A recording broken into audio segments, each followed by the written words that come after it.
Bonjour et bienvenue sur la chaîne. Alors aujourd'hui on va essayer une vidéo un peu type Père Castor pour ceux qui sont très âgés comme moi et qui ont connu cette série animée quand on était enfant. Père Castor raconte-nous une histoire. Alors aujourd'hui c'est l'histoire d'un patient, un jeune patient, propre sur lui comme on pourrait dire, qui vient me voir avec une grande feuille comme ça là, avec marqué plein de choses.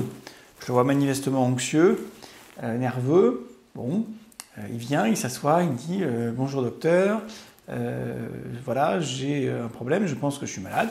D'accord, alors expliquez-moi ce que je peux faire pour vous. Et là, il me dit je pense que je suis schizophrène. D'accord. Bon, déjà, là, comme ça ne semble pas forcément évident au premier regard, mais enfin bon, le diagnostic n'est pas aussi simple, en tout cas à cet âge-là, que même un œil entraîné pourrait le voir au premier regard. Donc bon, ok, expliquez-moi pourquoi vous êtes schizophrène. Bon.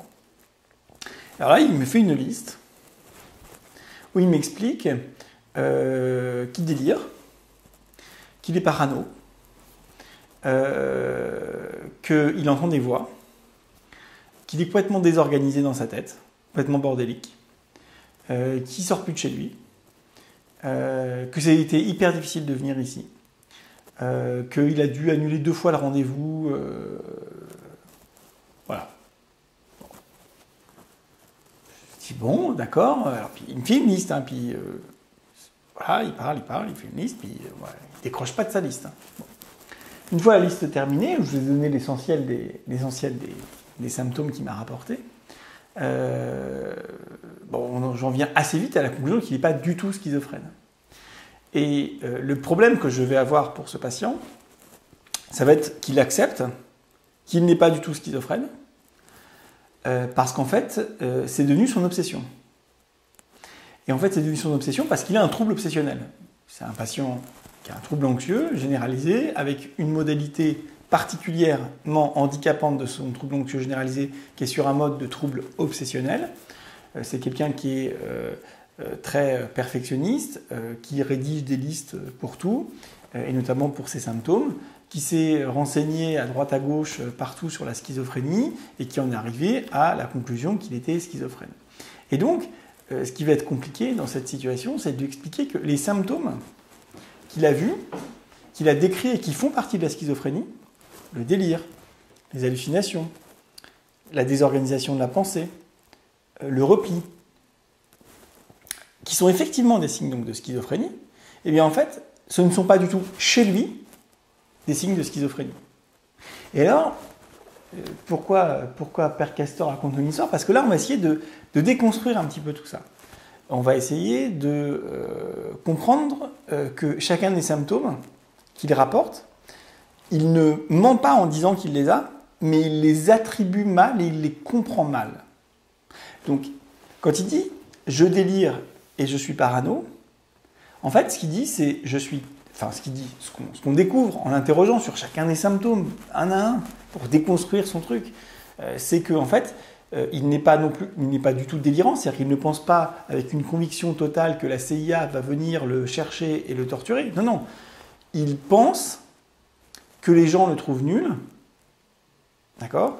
Il pense que les gens le regardent parce qu'ils le trouvent nul. Donc c'est ça qui fait qu'il dit qu'il délire et qu'il est persécuté. Hein. Et en fait, quand on lui interroge sur lui-même, il dit bah oui, mais moi je suis nul. Donc c'est normal que les gens me trouvent nul.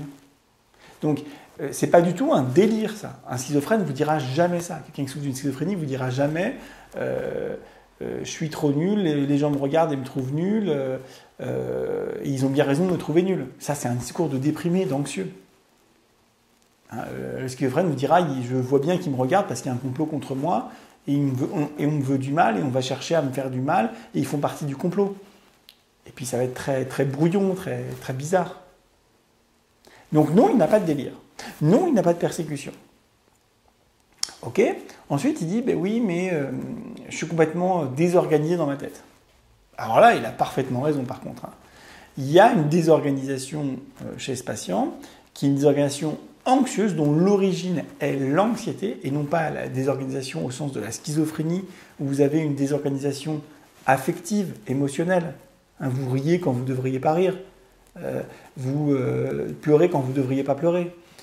Ni une désorganisation intellectuelle comme dans la schizophrénie, où vos pensées sont complètement diffluentes, elles n'ont ni queue ni tête, c'est complètement une bouillie de pensée.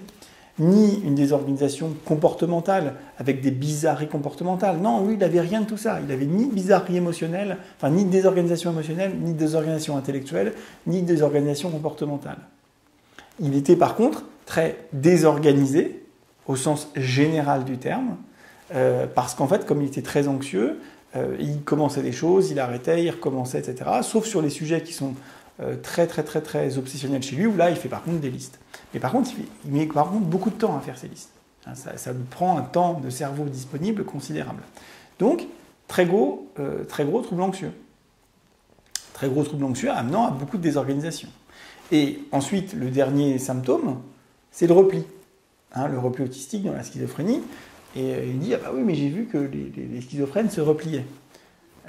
Oui, enfin, il n'y a pas que les schizophrènes qui se replient. Quand on est anxieux et déprimé, quand on a peur de tout, quand on est phobique de tout, quand on doit faire des rituels pour tout le temps, pour pouvoir ne serait-ce que sortir, aller chercher son pain, on reste aussi chez soi, on se replie.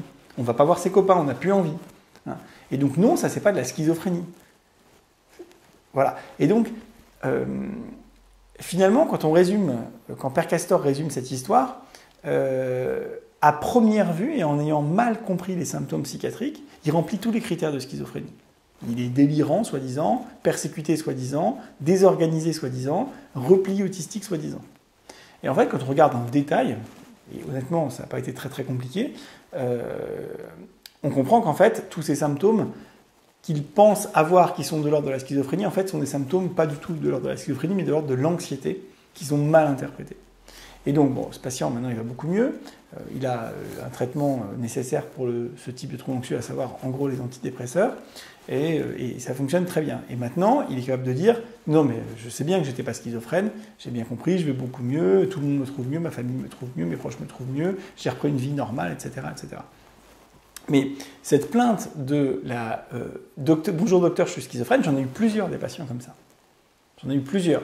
Donc, si jamais vous regardez cette vidéo, que vous pensez que vous êtes schizophrène et que finalement, après explication, les explications que je viens de vous donner, vous n'êtes plus si sûr, vous avez raison de douter et surtout, parlez-en à un docteur, parlez-en à votre médecin traitant, en qui vous pouvez avoir confiance, parlez-en à un spécialiste psychiatre. Vous pouvez avoir confiance dans les docteurs, ils sont là pour vous aider. Donc surtout, il faut essayer d'accéder aux soins, il ne faut pas juste rester derrière son ordinateur à regarder la vidéo. Voilà, il faut passer à l'acte, il faut se faire aider parce que combien même vous seriez schizophrène, ça se soigne. Puis si vous ne l'êtes pas, de toute façon, ça soigne très probablement aussi. Donc voilà, ça vaut le coup d'accéder aux soins. Écoutez, j'espère que cette vidéo au format Père Castor vous a intéressé. Si ça vous intéresse que je fasse de nouvelles vidéos de ce format-là où je raconte un peu l'histoire d'un patient, évidemment sans dire son nom, ni donner aucun élément qui permet de l'identifier, évidemment, dites-le moi, mettez-moi des pouces bleus, abonnez-vous à la chaîne, mettez la petite cloche pour être notifié des nouvelles vidéos. Et puis moi, je vous dis à très bientôt. Bye.